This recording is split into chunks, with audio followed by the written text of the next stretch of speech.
Praise the Lord. Faith വോയിസിലേക്ക് എല്ലാവരെയും ഞങ്ങൾ സ്വാഗതം ചെയ്യുന്നു. വിശുദ്ധ ഗ്രന്ഥം തുറക്കപ്പെട്ടു. എസെക്കിയേൽ പ്രവാചകന്റെ പുസ്തകം 33-ാം അധ്യായം 11-ാം തിരുവചനം വിളിച്ചു പറയുന്നു, ദുഷ്ടൻ മരിക്കുന്നതിലല്ല, അവൻ ദുഷ്ടമാർഗത്തിൽ നിന്ന് പിന്തിരിഞ്ഞ് ജീവിക്കുന്നതിലാണ് എനിക്ക് സന്തോഷം. സ്നേഹമുള്ളവരെ, പാപത്തിന്റെ അടിമത്തത്തിൽ നയിക്കുന്ന തിന്മയുടെ ശക്തിയിൽ നിന്നും മനുഷ്യനെ രക്ഷിക്കുവാനാണ് രക്ഷകനായ ദൈവം കർത്താവായ യേശുക്രിസ്തു കടന്നു വന്നത്. പിതാവായ ദൈവത്തിന്റെ ഹിതം നിറവേറ്റുക എന്ന ദൗത്യമായിരുന്നു കർത്താവായ യേശുവിനുണ്ടായിരുന്നത്. പ്രപഞ്ചത്തെ തന്നെയും പുനഃസൃഷ്ടിക്കുവാൻ തക്ക വിധമുള്ള ജ്ഞാനവും അറിവും വിവേചനാപരവും ശക്തിയും എല്ലാം കർത്താവായ യേശുവിൽ നിറഞ്ഞു നിന്നിട്ടും അവിടുന്ന് പിതാവിന്റെ ഇഷ്ടം എന്താണെന്ന് തിരിച്ചറിഞ്ഞ് അത് നിറവേറ്റുകയല്ലാതെ സ്വന്തം ഇഷ്ടപ്രകാരം അവിടുന്ന് ഒന്നും പ്രവർത്തിച്ചില്ല.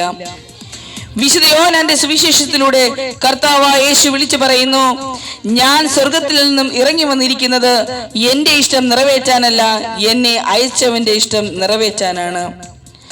മനുഷ്യകുലത്തെ പാപത്തിൽ നിന്ന് രക്ഷിക്കുവാനായി തന്റെ രക്തം ചിന്തിയും തന്റെ കുരിശുമരണത്തിലൂടെ പാപശാപ ബന്ധനങ്ങളുടെ മേൽ വിജയം വരിക്കുകയും ചെയ്യുക എന്നതായിരുന്നു കർത്താവായ യേശുക്രിസ്തുവിന്റെ ദൗത്യം.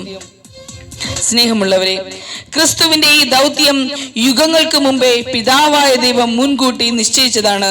കാരണം തന്റെ ഒരു മകനോ മകളോ പോലും നശിച്ചു പോകാതെ നിത്യജീവൻ പ്രാപിക്കുക എന്നതായിരുന്നു പിതാവായ ദൈവത്തിന്റെ ഹിതം. ഇന്ന് ദൈവം ഓരോ മനുഷ്യനും ഓരോ ദൗത്യം നൽകിയിട്ടുണ്ട്. എത്ര പേർക്ക് ക്രിസ്തുവിനെ പോലെ നമ്മെ ഏൽപ്പിച്ചിരിക്കുന്ന ദൈവിക ദൗത്യം പൂർത്തീകരിക്കുവാൻ സാധിക്കും? നമ്മുടെ മുമ്പിൽ കടന്നു വന്ന ഒരു രോഗിയെ ആശ്വസിപ്പിക്കുക എന്നതായിരിക്കും ചിലപ്പോൾ ഒരുവന്റെ ദൗത്യം. എന്നാൽ മറ്റു ചിലർക്ക് വിശക്കുന്നവനുമായി ആഹാരം പങ്കുവെക്കുക എന്ന ദൗത്യമായിരിക്കും. തെറ്റായ വഴിയിലൂടെ സഞ്ചരിക്കുന്ന അപരനെ ശരിയായ വഴിയിലൂടെ നയിക്കുക എന്നതായിരിക്കും ചിലപ്പോൾ നമ്മുടെ ദൗത്യം. എന്നാൽ നാം ശ്രദ്ധിക്കേണ്ട ഒരു വലിയ കാര്യമുണ്ട്. ദൗത്യ നിർവഹണം ഒരിക്കലും സ്വാർത്ഥതയ്ക്ക് വഴിമാറിക്കൊടുക്കരുത്. ലാഭേച്ഛയോടും തിരിച്ചു കിട്ടും എന്ന് പ്രതീക്ഷിച്ചുകൊണ്ടും ചെയ്യുന്നത് ദൗത്യമാണെന്ന് നാം ധരിക്കരുത്. ദൈവിക ദൗത്യം എപ്പോഴും അപരന്റെ നന്മയ്ക്കുള്ളതായിരിക്കണം, അത് അപരന്റെ തിന്മയ്ക്കുള്ളതായിരിക്കരുത്. നമ്മിലുള്ള ദൗത്യം അത് എന്താണ് എന്ന് തിരിച്ചറിഞ്ഞ് നാം ചെയ്യണം. സ്നേഹമുള്ളവരെ, നാം ദൈവിക ദൗത്യം നിർവഹിക്കുമ്പോൾ ചിലപ്പോൾ നമുക്ക് നിന്ദയും പരിഹാസവും വേദനയും ഉണ്ടായേക്കാം. കഷ്ടത നമ്മെ വലയം ചെയ്തേക്കാം. എന്നാൽ വേദനയെയും കഷ്ടതയെയും അതിജീവിച്ച നമ്മുടെ കർത്താവായ യേശുനാഥൻ അവിടെയും നമ്മോടൊപ്പം ഉണ്ടായിരിക്കും. നമ്മുടെ ഓരോ ദൗത്യം നിർവഹിക്കുവാനും കർത്താവ് നമ്മോട് കൂടെ ഉണ്ടായിരിക്കും. ഒരു കുടുംബനാഥന് ദൈവം തന്നെ ഏൽപ്പിച്ച കുടുംബത്തെ പരിപാലിക്കുക എന്ന ദൗത്യമായിരിക്കും. മാതാപിതാക്കൾക്ക് ദൈവം തങ്ങൾക്ക് നൽകിയ മക്കളെ ദൈവഹിതപ്രകാരം വളർത്തുക എന്ന ദൗത്യമായിരിക്കും നൽകുക. നാം ഭക്ഷിച്ച് തൃപ്തരായതിനു ശേഷം കളയുന്ന ഓരോ ആഹാരവും അപരന്റേതാണ്. അതായത് ആഹാരത്തിന് വേണ്ടി വിശന്നു വലയുന്ന മനുഷ്യ മക്കളുടേതാണ്.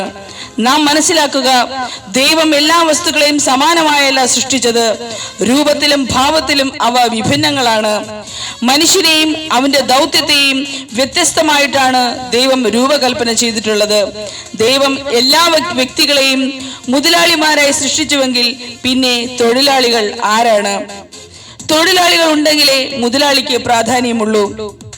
ഒരു സമ്പന്നന്റെ സമ്പത്ത് മൂല്യമുള്ളതാകുന്നത് അത് ഇല്ലാത്തവരുമായി പങ്കുവയ്ക്കുമ്പോഴാണ്, മറ്റുള്ളവരെ സഹായിക്കുമ്പോഴാണ്. നമ്മുടെ ദൗത്യം യാഥാർത്ഥ്യമുള്ളതാകണം.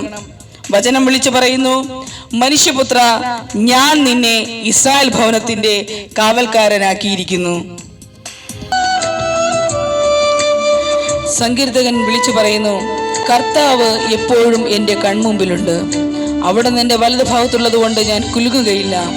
കർത്താവെ, എൻ്റെ ആവശ്യങ്ങളിൽ തക്ക സമയത്ത് എന്നെ തുണയ്ക്കുന്ന ദൈവമേ, എന്നെ ഇത്രയധികം സ്നേഹിക്കുന്ന എൻ്റെ ഈശോയെ, എൻ്റെ ആയുസിന്റെ നാളെല്ലാം ഞാൻ അവിടുത്തെ മഹത്വപ്പെടുത്തും. കരുതുന്ന വിധങ്ങളോർത്താൻ നന്ദിയാലുള്ളം നിറഞ്ഞിടും.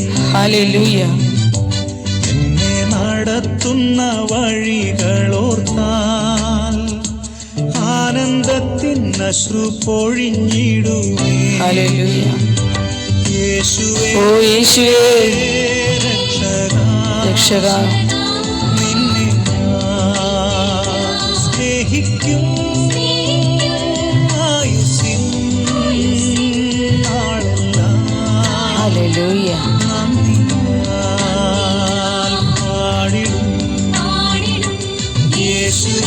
യേശുവേ രക്ഷക, അങ്ങേ ഞാൻ സ്നേഹിക്കും. എൻ്റെ ആയുസിന്റെ നാളെല്ലാം ഞാൻ അങ്ങേക്ക് നന്ദി പാടും.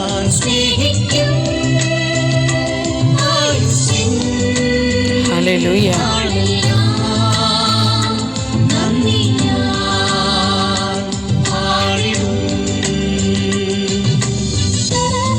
സങ്കീർത്തനം വെളിപ്പെടുത്തുന്നു, അവിടുന്ന് നമ്മുടെ ജീവൻ കാത്തുപാലിക്കുന്നു. നമുക്ക് കാലിടറുവാൻ അവിടുന്ന് സമ്മതിക്കുകയില്ല.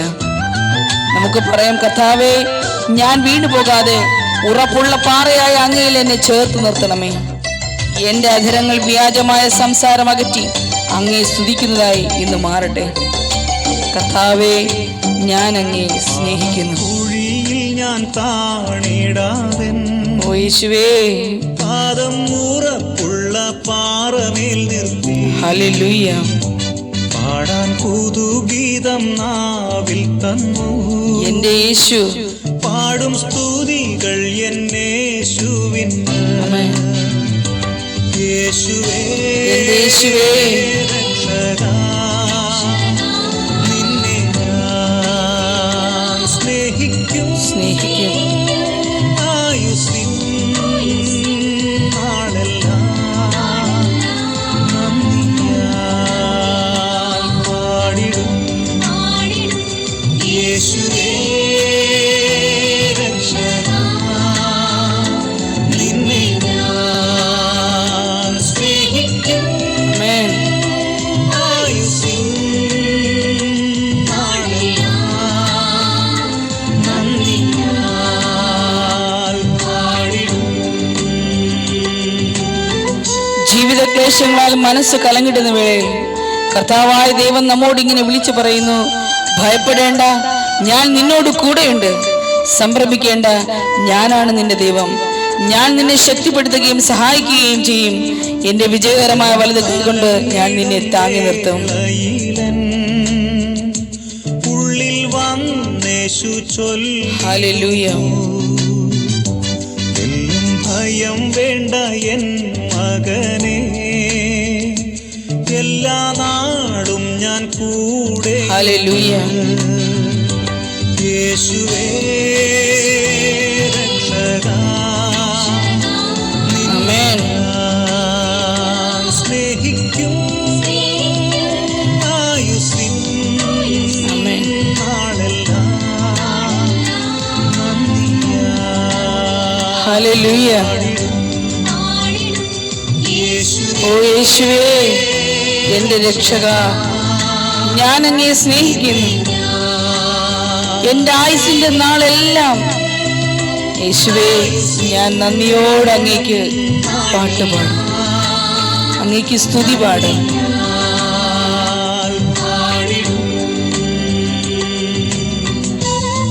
ഓരോ ദിവസവും നമുക്ക് വേണ്ടതെല്ലാം നൽകുന്ന ദൈവമേ, കർത്താവായ യേശുവേ, ഞാൻ അങ്ങയെ സ്നേഹിക്കുന്നു. ഞാൻ അങ്ങയെ വാഴ്ത്തുന്നു. അങ്ങേക്ക് ഞാൻ ആരാധന അർപ്പിക്കുന്നു. എന്റെ ജീവിതത്തിൽ കർത്താവേ, എന്റെ ആയുസിന്റെ എല്ലാ കാലവും ഈശോയെ, ഞാൻ അങ്ങേക്ക് നന്ദി പറയും. ഞാൻ അങ്ങയെ വാഴ്ത്തും. ഓരോ ദിവസവും വേണ്ടതെല്ലാം, ഓ ഹല്ലേലൂയ, വേണ്ടും പോൽ നാഥൻ നൽകിയിടും. എന്റെ യേശു എല്ലാറ്റിനും മതിയായവൻ. തൃപ്തനായി തീർന്ന ശേഷം യേശുവേ, ഞാൻ അങ്ങേക്ക് നന്ദി ചൊല്ലുന്നു. നന്ദിയാൽ സ്തോത്രം പാടുമെന്നും. എന്റെ യേശുവിനായി മാത്രം. യേശുവേ ഓ യേശുവേ രക്ഷകാ, എന്റെ രക്ഷക, നിന്നെ ഹല്ലേലൂയ. ഞാൻ സ്നേഹിക്കും. ആയുസ്സിൻ നാളെല്ലാം എന്റെ യേശു, നന്ദിയാൽ പാടിടും. ഹല്ലേലൂയ. യേശുവേ രക്ഷകാ, രക്ഷക, നിന്നെ ഞാൻ സ്നേഹിക്കും. എന്റെ ആയുസിന്റെ എല്ലാ കാലവും ഈശോയെ, ഞാൻ അങ്ങയെ സ്നേഹിക്കും. അങ്ങ് എന്നെ കരുതുന്ന കൃപയോർത്ത് ഞാൻ അങ്ങയെ സ്നേഹിക്കും. പാടിടും.